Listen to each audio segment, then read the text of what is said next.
কারণ বাংলাদেশের সঙ্গে যুদ্ধ ভারতের কাছে তো কয়েকদিনের ব্যাপার নয়, কয়েক মিনিটেই ফয়সলা হয়ে যাবে।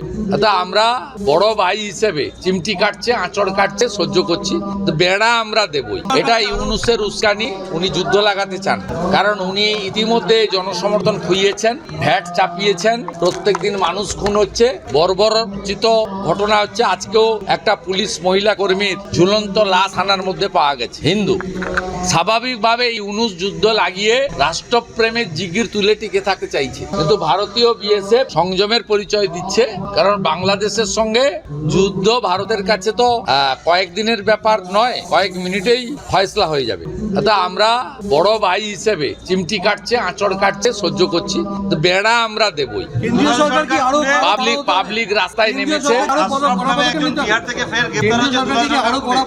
কেন্দ্রীয় সরকার সাথে আছে বলেই তো কালকে হটিয়ে দিয়েছে ওদের। পাবলিক সাপোর্ট করছে, কোচবিহারেই বলুন, জলপাইগুড়িতেই বলুন, মালদাতেই বলুন, সর্বত্র জনগণ এগিয়ে এসছে। ভারতীয় জনগণ ভারত মাতা কি জয় বলছে, জয় শ্রীরাম বলছে, এবং কাঁটাতারের বেড়া দেওয়ার কাজে তারা হাত লাগে। সীমান্তে শাসক দলের যারা মদতপুষ্ট চোরাকারবিরা তাদের কিভাবে নিয়ন্ত্রণ করা সম্ভব?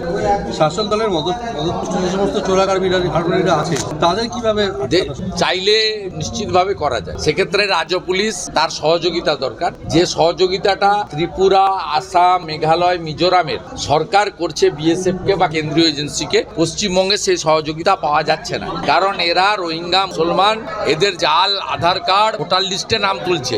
আনসারুল বাংলার সাদ শেখ তিনি দুবার তৃণমূলকে ভোট দিয়ে দিয়েছেন মুর্শিদাবাদে যে জঙ্গি ধরা পড়ে। তাই এখানে একটি এমন সরকার দরকার যে সরকার জঙ্গিবাদ নির্মূল করতে কেন্দ্রের সঙ্গে হাতে হাত মিলিয়ে কাজ করবে। সে সুযোগ আসছে, 12-14 মাসের মধ্যে আছে। বাংলার লোককে ঠিক করতে হবে যে তারা জঙ্গিদের নিয়ে, তারা বিষাক্ত সাপকে নিয়ে রাত্রি যাপন করবে না বিষাক্ত সাপকে একদম খতম করে নষ্ট করে দেবে।